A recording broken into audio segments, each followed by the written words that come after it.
Oh, itu Pak. Komponen kurikulum Pak. Oh, iya.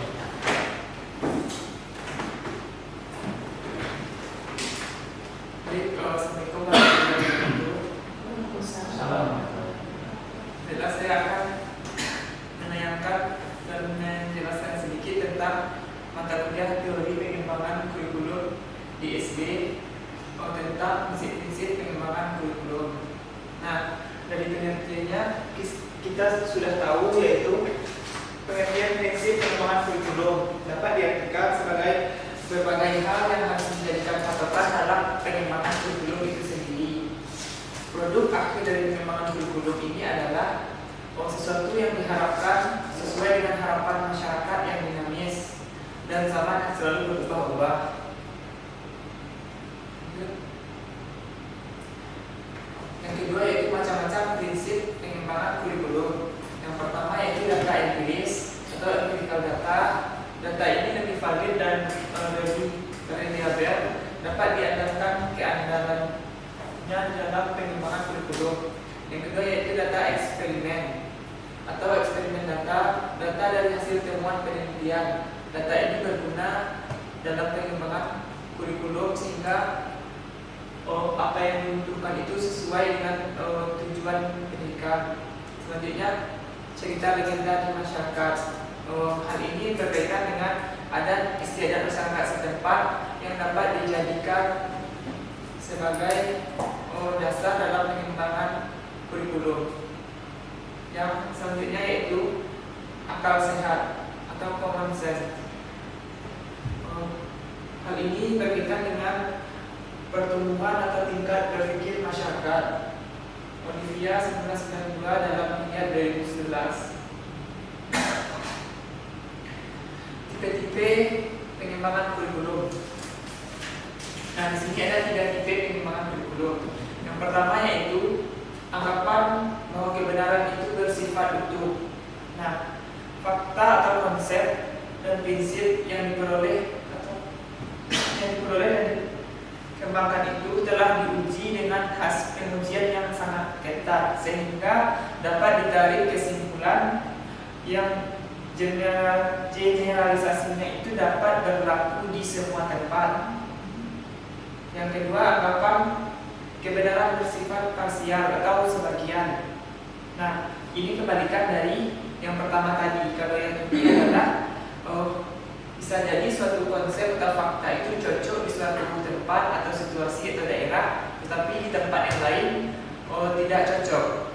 Kalau untuk yang pertama tadi mudah untuk melakukannya karena tidak mendapatkan halangan karena cocok di semua tempat. Tapi kalau yang kedua ini dia sedikit ada pro dan kontranya. Nah, yang ketiga yaitu anggapan kebenaran masih perlu dibuktikan.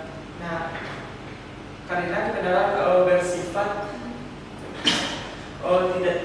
tidak pasti, maka perlu dibuktikan dengan penelitian-penelitian.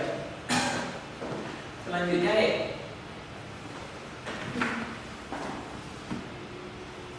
yang keempat itu macam-macam prinsip pengembangan kurikulum. Maaf ini salah, cuma tertulis. Yang pertama prinsip umum. Prinsip umum ini hampir digunakan dalam setiap pengembangan kurikulum. Macam-macam prinsip umum yaitu prinsip relevansi. Nah, prinsip relevansi ini adalah prinsip yang berhubungan dengan kesesuaian dari komponen kurikulum itu sendiri. Yang pertama yaitu yang bersifat internal, kesesuaian antara komponen isi, tujuan, metode, dan evaluasi. Yang selanjutnya komponen eksternal, kurikulum disesuaikan dengan tuntutan masyarakat sekarang dan yang akan datang. Kurikulum yang baik itu dapat diukur dengan kesesuaian antara komponen internal, yaitu kesesuaian isi, tujuan, metode, dan evaluasi. Selanjutnya prinsip fleksibilitas. Suatu kurikulum itu diharapkan lentur atau tidak baku, dalam artian dia dapat dipakai dalam berbagai keadaan dan berbagai situasi, dapat dicocokkan dengan daerah di mana kurikulum itu dipakai. Nah, kurikulum harus memiliki berbagai metode dan cara supaya tetap dipakai dalam berbagai keadaan. Selanjutnya yang ketiga, prinsip kontinuitas. Kurikulum dikembangkan harus berkesinambungan antar kelas maupun antar jenjang, sehingga arah pembelajaran dapat maju secara berkelanjutan. Yang keempat, prinsip praktis. Di sini prinsip praktis berkaitan dengan efisiensi. Nah, yang pertama, dapat dan mudah diterapkan. Yang kedua, efisien, tidak mahal. Yang selanjutnya yang kelima, efektivitas.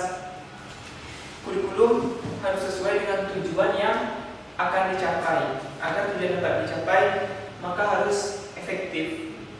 Nah, yang selanjutnya yaitu prinsip khusus. Prinsip khusus hanya berlaku di tempat dan situasi tertentu. Ada beberapa macam prinsip khusus. Yang pertama yaitu prinsip yang berkenaan dengan tujuan pendidikan. Yang selanjutnya prinsip yang berkenaan dengan isi pendidikan. Yang selanjutnya prinsip yang berkenaan dengan proses. Yang selanjutnya prinsip yang berkenaan dengan media dan alat bantu. Yang selanjutnya berkenaan dengan evaluasi. Nah, hanya sekian penampilan saya. Kalau ada teman-teman yang mau bertanya, saya silakan. Ini materi pokoknya tentang prinsip pengembangan kurikulum. Silakan di dalam itu ya.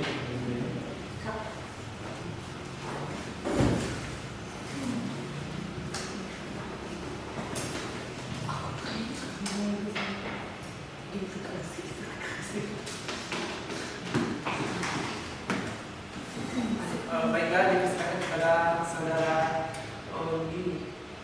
Kita yang berbuka Bella. Ampun. Kirain stop.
Untuk penjabaran dari yang terakhir, saya betulkan dulu karena terlalu banyak di dalam slide.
semacam diskusi ini berkaitan dengan materi yang kemarin misalnya.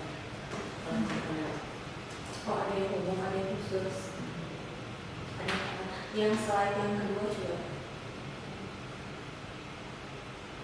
Macam-macam prinsip pengembangan kurikulum. Ingatnya berdasarkan data ini. Lalu di slide yang kedua juga macam-macam prinsip juga. Bisa aku Seperti mungkin atau apa? dan yang sih slide kedua. Oh, nah ini juga macam-macam prinsip. Ya, Ini kan prinsip. kalau yang ini kan dan berdasarkan data. Coba. Sumber ini sumber Sumber prinsip. pengembangan apa? Sumber ya, sumber. Macam-macam sumber prinsip pengembangan ini apa ya?